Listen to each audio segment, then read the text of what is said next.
आपके दिमाग में कभी आता होगा कि निंजा 400, निंजा 300 या R3 इन सब बाइक की जो रेव रेंज है वो इतनी ज़्यादा क्यों होती है। जैसे वो रेडलाइन करती है 13,000 या 12,000 आरपीएम पे। वहीं केटीएम के इंजन इतने हाई रेविंग नहीं होते हैं, चाहे 1290 क्यों ना। तो इसका रीज़न क्या है? सबसे पहले कि जैसे ड्यूक 390 सिंगल सिलेंडर इंजन है, तो इसमें सिंगल सिलेंडर में ही इतना बड़ा पिस्टन दे दिया गया है जिसका बोर बड़ा है और स्ट्रोक छोटा है, मतलब ये एक ओवर स्क्वायर इंजन है।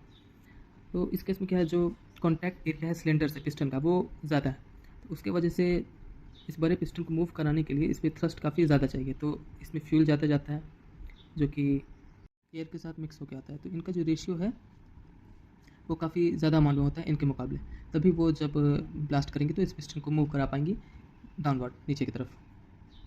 सिंस इसका कॉन्टैक्ट एरिया सिलेंडर के वाल से काफ़ी ज़्यादा है, इसलिए इन सब गाड़ियों का जो रेव रेंज है वो इनके मुकाबले कम होता है। यहीं पे R3 चाहे निंजा 300 बनने ये सब क्या करती है कि सिमिलर सीसी कैटेगरी में आपको दो पिस्टन दे देंगी। सपोज़ ये निंजा 400 का इंजन है, तो इसमें 200 सीसी के दो सिलेंडर हैं। तो अब यहाँ पे नंबर ऑफ़ पिस्टन्स बढ़ गए और सिलेंडर का जो पिस्टन का जो साइज़ है वो छोटा हो गया। तो एक छोटे पिस्टन को तेज़ी से मूव कराना काफ़ी ज़्यादा आसान है एक सिंगल बड़े पिस्टन को। आप एग्जांपल में जैसे ट्रैक्टर का इंजन ले सकते हैं, वो कभी भी हाई आरपीएम पे वर्क नहीं करते हैं क्योंकि उनमें नंबर ऑफ़ सिलेंडर्स कम होते हैं और जो पिस्टन है वो काफ़ी बड़ा होता है। ये नंबर ऑफ़ सिलेंडर्स पे भी बाइक का जो साउंड है वो काफ़ी चेंज हो जाता है। जैसे निंजा 400 R3 और निंजा 300 में ये भी 2 सिलेंडर की बाइक्स हैं, और बेनेली 302R ये भी 2 सिलेंडर का बाइक है। तो इसका साउंड आपको काफ़ी हद तक एक इनलाइन 4 जैसे साउंड करती है वैसा आता होगा। तो इसमें जो फायरिंग ऑर्डर है वो कंटिन्यूअस है। हाँ, इनमें वाइब्रेशंस हैं। जब एक पिस्टन ऊपर जा रहा है तो साइमल्टेनियसली दूसरा पिस्टन भी ऊपर जा रहा है, तो फायरिंग ऑर्डर कंटिन्यूअस हो जाता है। जैसे यहाँ से जो एग्जॉस्ट गैस निकल रहा है इस पिस्टन से, उसी टाइम में इस पिस्टन से भी निकल रहा है, तो आपको थोड़ा कंटिन्यूअस फायरिंग ऑर्डर सुनाई देता होगा, जूं जूं ऐसा आवाज़ आता होगा। वही निंजा 300, 400 इन सब में 180 डिग्री अपोजिट क्रैंक है।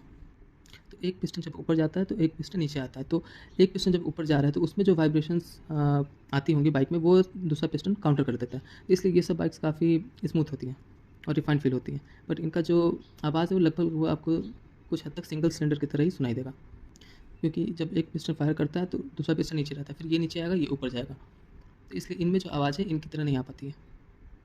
और जो थ्रस्ट आपको एक्सेलरेशन की ऑफ़र करेगा वो ये डुअल सिलेंडर की बाइक्स में जनरली नहीं मिलती है लो आरपीएम पे।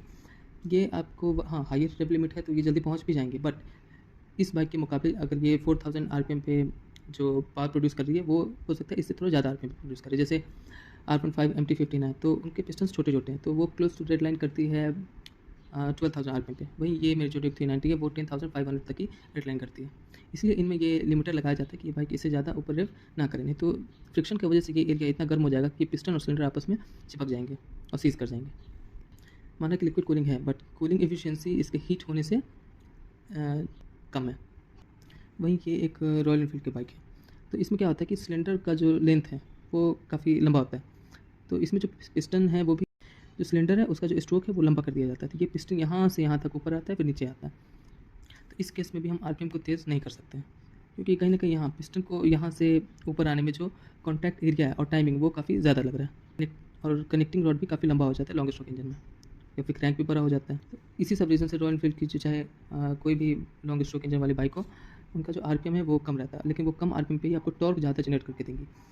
आप देख सकते हैं स्पेसिफिकेशन शीट में किसी भी बाइक का जिसका इंजन लॉन्ग स्ट्रोक है उसमें टॉर्क हमेशा आपको पावर से ज़्यादा मिलेगा, बट इस केस में क्या है कि आपको पावर ज़्यादा मिलेगी, टॉर्क पावर से कम मिलेगा, और इसमें आपको टॉर्क पावर से काफ़ी कम मिलेगा बट पावर आपको काफ़ी ज़्यादा मिलता है, लेकिन हायर रेप रेंज में।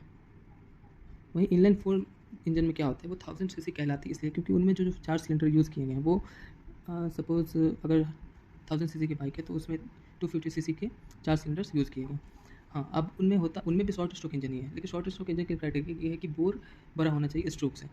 तो अगर बोर थोड़ा भी बड़ा होगा स्ट्रोक से तो उसको हम एक ओवर स्क्वायर इंजन ही कहेंगे। बट वही जो 390 में जैसे बोर और स्ट्रोक में बोर काफ़ी बड़ा है, स्ट्रोक काफ़ी छोटा है, तो ये जो मार्जिन है काफ़ी ज़्यादा है, बट इन गाड़ियों में वो ज़्यादा नहीं होता है। आप क्लोज टू इसे स्क्वायर इंजन कह सकते हैं, बट हल्का फुल्का बोर स्ट्रोक से ज़्यादा ही होता है। इसलिए ये हाई रेविंग इंजन भी होते हैं और पावर भी ज़्यादा प्रोड्यूस करते हैं, क्योंकि एक छोटे पिस्टन को जो अप एंड डाउन मूव कराना काफ़ी ईजी होता है एक बड़े पिस्टन के मुकाबले।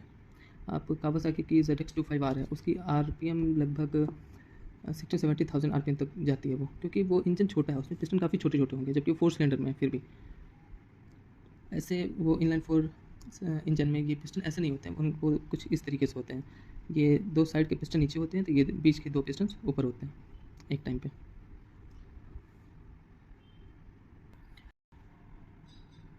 हो सकता है कि सीसी काफ़ी बाइक्स की सेम हो, जैसे क्लासिक 350 है और ड्यूक 390 जो 2017 मॉडल आती थी, उनमें लगभग 23 क्यूबिक कैपेसिटी का ही डिफरेंस था।